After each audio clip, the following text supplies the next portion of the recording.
Hey everyone, it's Tyler here with Heritage Valley Community Page. I'm here with Jenn, the owner of Caffiend, and we're just here to learn a little bit about her and her business.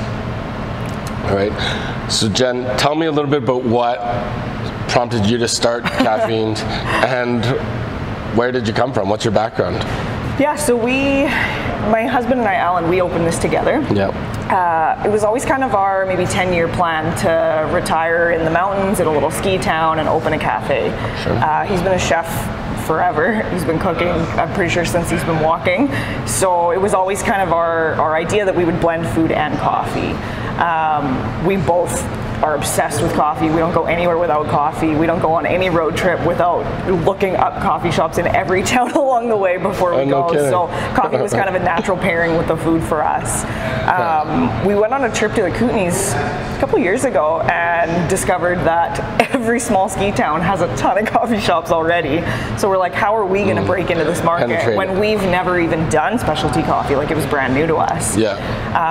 And when all of this development started going up here in Jaeger Ridge and on 141 and whatever, that's crazy. We started having a discussion about how, like, we travel so far to get specialty coffee from this area. Like, there weren't a lot of places to go for specialty coffee and, you know, cafe, bistro kind of food. So we started asking questions about this space in particular. This was the one space that we wanted, and we had a few hurdles to jump through and over and around to get this space, but it just made sense for us. What were some of the hurdles? What would some of the problems be?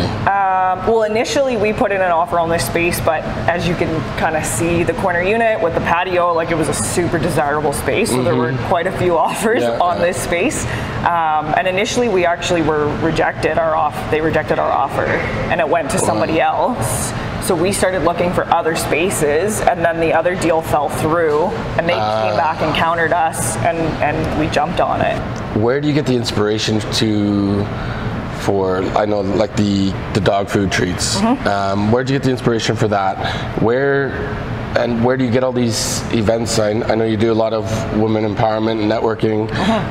Tell us a little bit more about that and why you do them. Well, animal rescue's always been super important to both of us. We rescued our dog. We've fostered with different rescues in the city, volunteered with different rescues in the city. So, like, animal rescue is super important to both of us. Cool. And a really good friend of mine, she works with Paws in Need.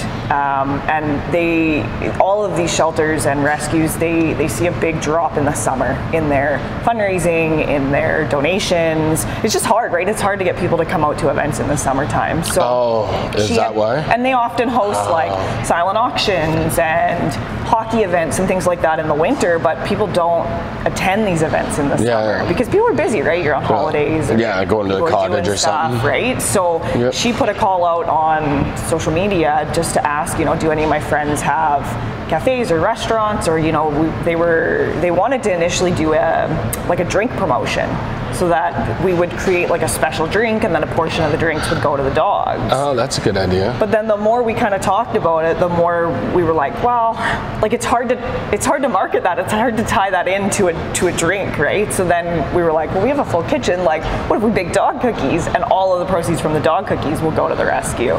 So they thought that was a fantastic idea, and then I think it's a great idea. So we bake them all here, no kidding, in-house.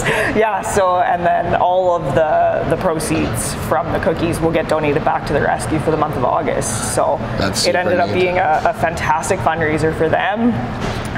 And just a fun thing for us to do, right? Like, we've bought, I don't even want to tell you how many we've bought for our dog at home. I bet. But you know what? It's true, because everyone loves their dog. Like, I mean, I know a lot of people that like dogs more than they like humans.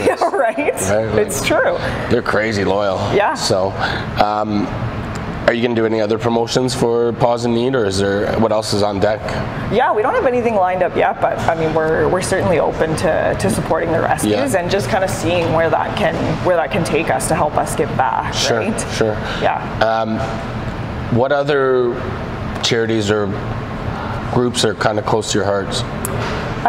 We do a lot for the community here. Yeah. So Chappelle Gardens, we live there, so that's a super important one for us to be involved in that community. So we sponsor the Residents Association, and we're involved in a lot of their events. Yeah, I noticed. You host a lot of events. Like, what was the one? There was the pop-up one, the business pop-up. Yeah, local businesses. Yeah. So we'll plan another one for September. We took a break for August. Just again, people are nobody's showing up. It's tough to get people out. It's tough to get vendors out. Like it's August is a hard month for sure.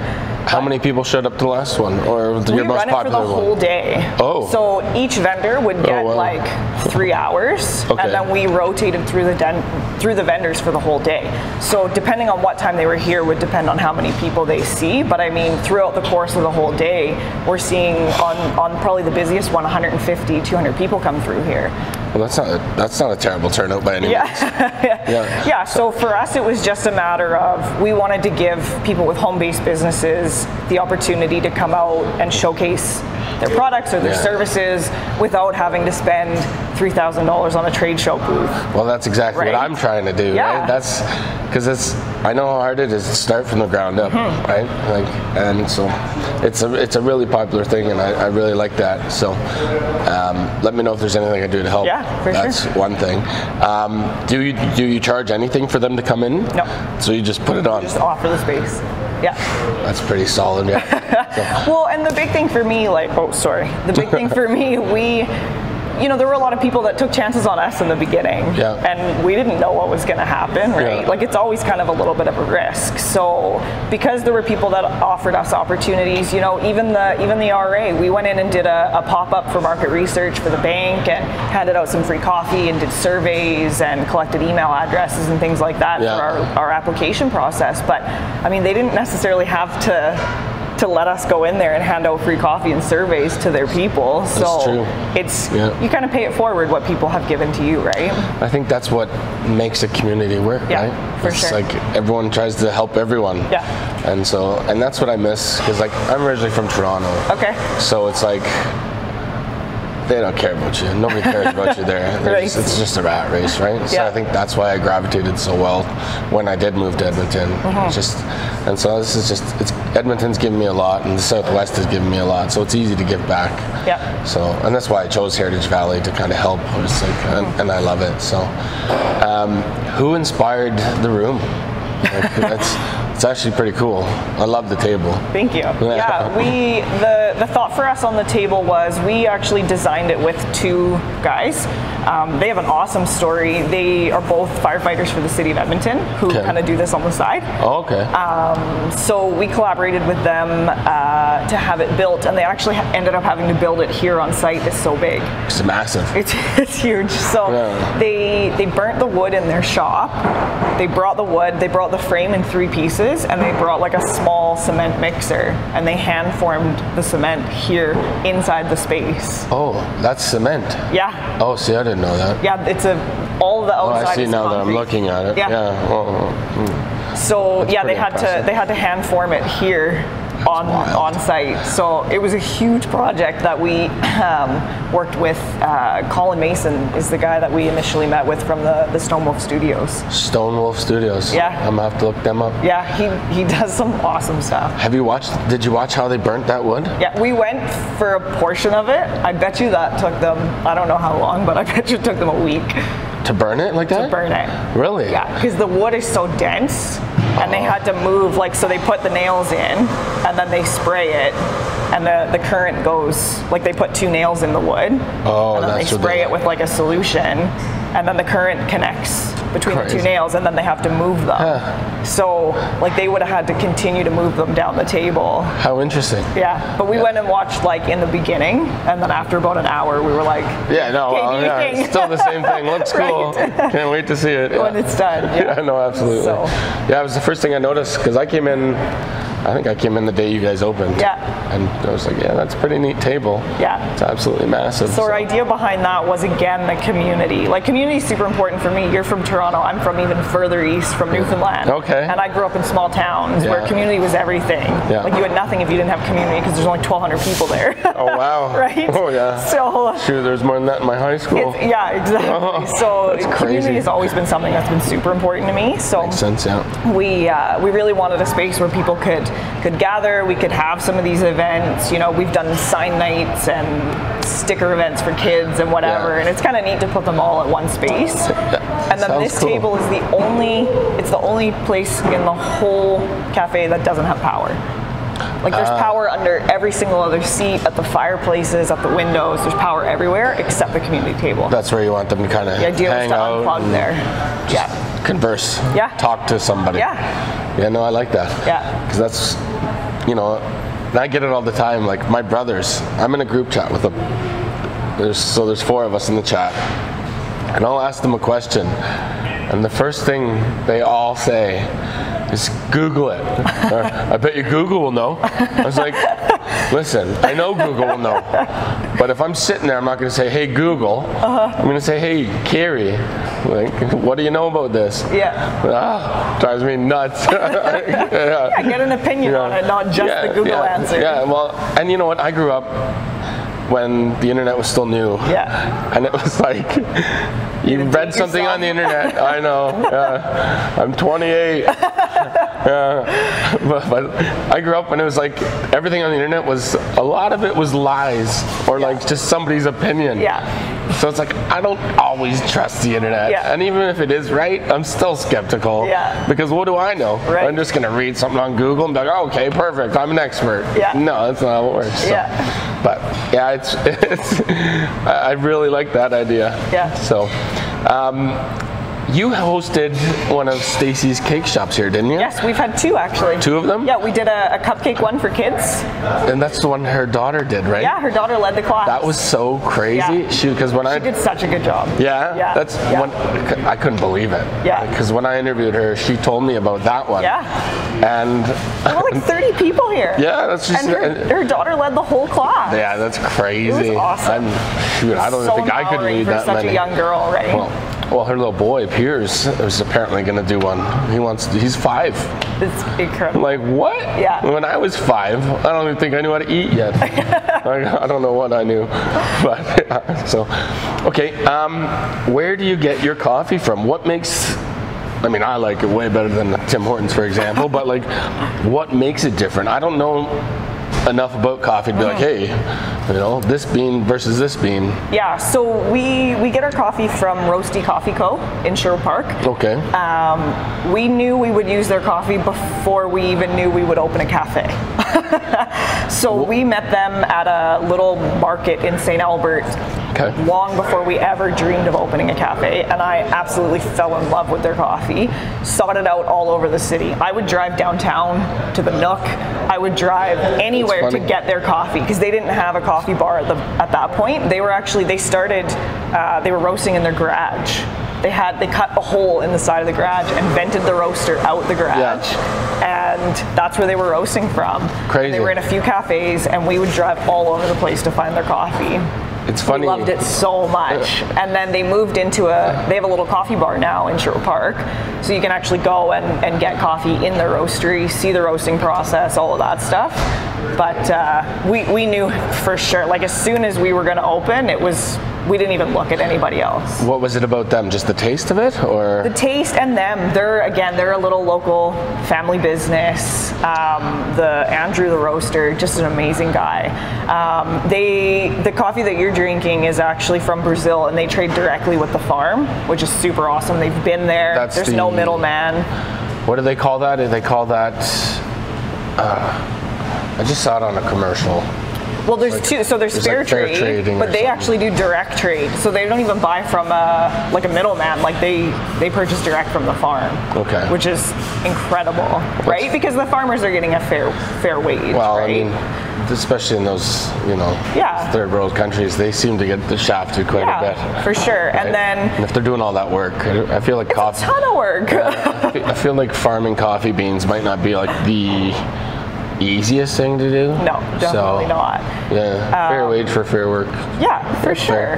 Yeah, and then they roast every week, so we get a delivery every week, so the beans are always super fresh. So that's really what kind of sets it apart. Interesting. Okay, it's funny because they actually sponsor our rugby club, Roasti. Roasti? I'm not surprised. Yeah. So, do you know Edward? Edward Haynes? Is that must be Andrew's dad? No, he's a younger guy. Oh. Yeah, no, I don't know. He's the guy that brought them to our rugby club. I played rugby with him. Okay. So I was like, yeah, that's a small world. No, I don't, but no, it's yeah. I just thought maybe if it was such a small company, maybe you would, but yeah, they're right on the front of all our rugby jerseys. Awesome. Oddly enough. That's incredible. Small world. Small world, yeah. Absolutely. Okay, I'm sweating through my shirt. Fuck. You're doing great. It's awesome. I can't stop thinking about how hot I am. I just keep getting nervous. I don't know. Like this happened when I did the barber one, and he's like, "What's wrong?" I was like, "Nothing." I'm like, "Nothing's wrong." Why? He's like, "Why are you sweating?" I was like, "I don't know." He's like, "There's AC on." I was like, "I don't." It's just like I'm nervous. So, but it is what it is. We didn't step up our game this time. Usually it's only just the camera, but this time we have 3 cameras. Right? Wow. And being live, like, this is nerve-wracking. Like, whoa, what up? Oh, smoke. Hi. Oh, is he there? Oh, man. He's going to mock me all day. Oh, man. Okay. Yeah, John's one of my business partners. Oh. He plays rugby with me, and he mocks my sweating all the time. Right, John? Thanks, man. Thanks, man. Okay.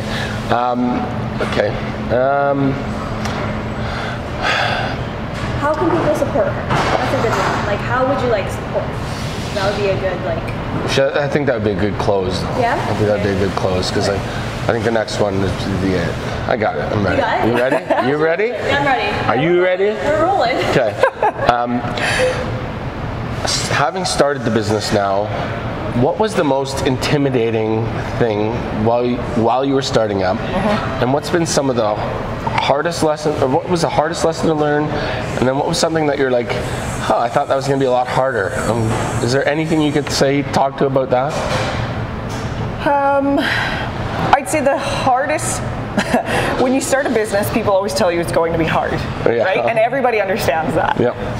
But until you get in it, you don't actually know what hard means. Like, it has no real meaning, right? You understand, but you don't know what that is. Yeah. Right? Yeah. I think the hardest thing for me was all of the unexpected things.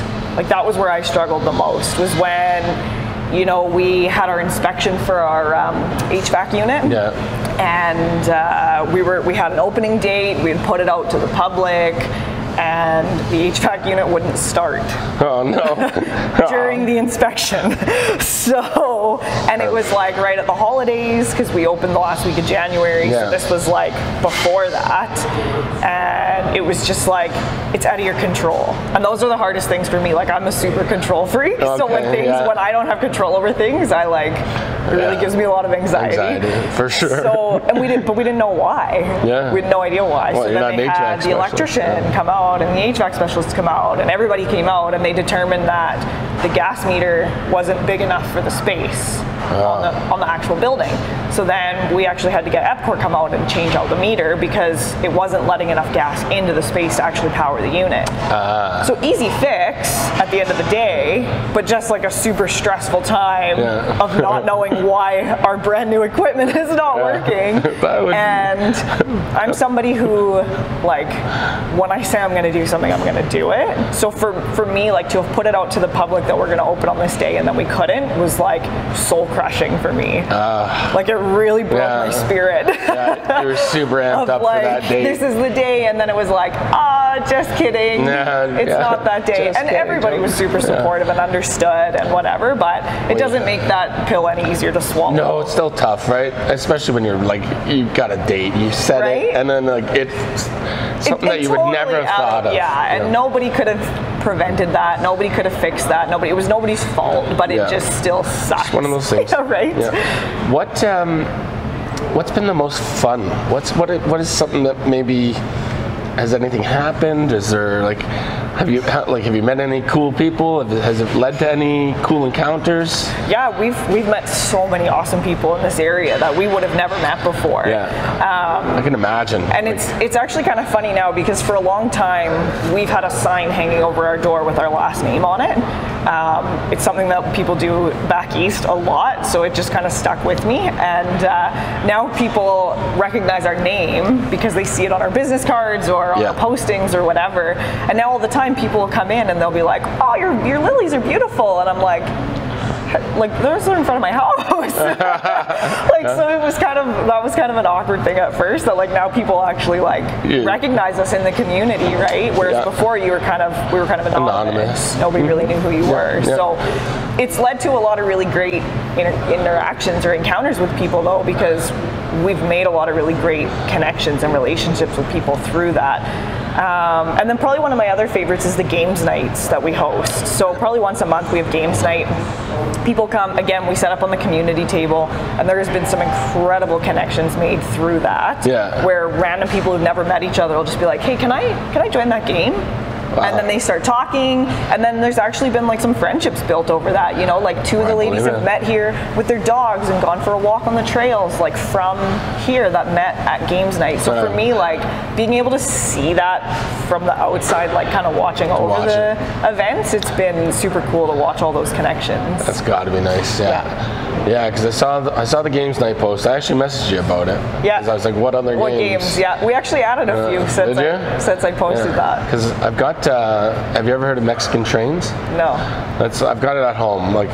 But I live by myself, so I'm probably just gonna bring it and you can have it for your next game. Yeah, or if you come, people often bring their own. Oh, do they? They show up with their own games and then bring them home with them again, and just come here and play them. Yeah, Mexican trains would be perfect for your games nights. Yeah, because it's like a variation on dominoes. Okay. And it's super easy and it's super fun. Yeah. So be an easy way to play.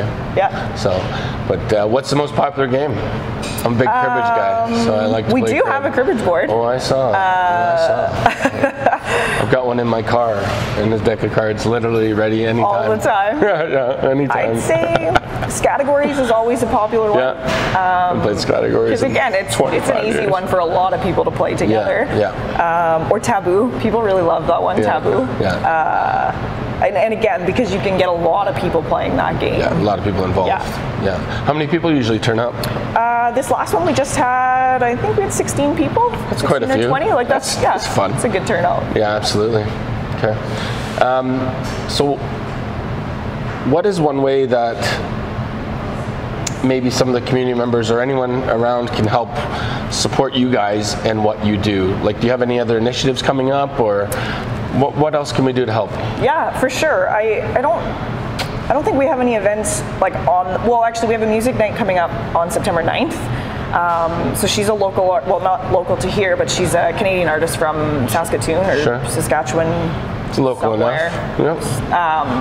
So, like, you know, to come out and support her through her music is awesome. Yeah. We will post here probably in the next week the date for our next business pop-up. So that's always a really great one for us. If we can have a big turnout for the other local businesses, like that's always a good feeling for me when I can draw a crowd for other businesses when I've offered my space to them. Yeah. It's super generous of you, by the way. It's a good one. Yeah. And then even for people who don't drink coffee or don't partake in coffee, an easy way for us is when we do have fundraisers or initiatives is even just to share the post and just help us reach more people. Just say, like, maybe you don't have a dog, but by sharing that post, it'll help more people with dogs. Somebody that does. To see that post and just that exposure. Yeah. So tell me a little bit about the art. I noticed you got art, and are these all the same artist? Are they all different artists? We have 1, 2, 3, 4 artists here right now, 5 artists, and then the metal sculptures as well is a local girl, young local girl. Yeah. So her father taught her how to weld, and she makes all these pieces herself. Oh, these guys. Yeah, the little I'll go check them out later. There they are. Or whatever. Yeah. Yeah. So they're all local to Edmonton, though. Oh, that's super neat. A few here in the neighborhood. Yeah. A few maybe a little further north in Edmonton, but all Edmonton artists. Yep. Yeah, that's super neat. And all of the art in here is for sale through the local artists. That's super neat. Yeah. So that's supporting local and everything, Yeah, it's fun to have. It's just crazy. Local art on the walls. Like looking at them, but like looking at them, like, you know what? I don't think I could ever do that. Yeah, I'm definitely not creative enough for that. But I mean, you give me that picture and a piece of paper and a pen, I would botch that. And it's a rectangle with a surfboard. Mine would look like a 4-year-old drew it. But it is what it is. Yeah. So how do we go about, if you wanted one of these, what would you do? Just come in and say, hey, I want this? Yeah, pretty much. Oh, perfect. Yeah, no, that's neat. Yeah, so for a lot of them, we'll connect the people with the artist and just kind of make that connection. There's been a few times people come in and they're like, no, I want that right now. No, really, So they just pay cash and we put it in an envelope in the back for the artist and let them know, hey, this painting's gone, you got a space to fill. Awesome. And they just bring another piece. Oh, really? Yeah. That's super cool. So are these like selected artists that you know personally, or like how did you source them? Some we know, and some had come for coffee and been like, hey, I noticed you have local art, here's my stuff. So we actually have a list, so anybody who's been interested since we've filled the space, we just take their email addresses and then we try to cycle through the artists to kind of give everybody a chance. So yeah, we just kind of have a running list in our inbox and we just move through the artists. That's awesome. Yeah. That's cool. Now, is there anything else that you want to do? I mean, I noticed that you do a lot of food, because you mentioned your husband's a chef. Yeah. Where does he get his ideas from for the food? Like, does he just make it up on his own? Yeah. People often ask even about like the soups or whatever, and like there's mornings that he won't know what the soup is today until he puts the pot on. And he just makes it as he goes. Like people will come in today and be like, what's the soup tomorrow? No idea. Can't tell you. No idea. And that's kind of the fun part for him, is having that creative freedom to make the food that he wants to make. Well, I notice, I see the sign, like your post, and I'm like, God, it makes me so hungry. And like some of it sounds so good. So yeah, I'm working on the soup game. I'm trying to branch out, but I'm such a picky eater. It's like I'll see like one thing, I'm like, you should. Not sure that's for me. There's one guy that comes in, Chris Wilkie. I don't know if you know him. He's a garage door company. Yeah, oddly enough, he's one of our referral partners with our business. Awesome. Yeah, that's small world. He comes in all the time and he's like, you were the only person in the world who can get me to eat broccoli. He's like, that broccoli soup or the cauliflower or whatever. He's like, I never eat those vegetables, but when you put them in the soup, like, I just can't notice them. Does he do all the baking too? A lot of it, yeah. So like he was here 3 o'clock this morning, 4 o'clock this morning, to do like the muffins and bake the cookies, and everything is from scratch. 3 o'clock. Probably up at 3, here by 4. It makes me tired just thinking about it.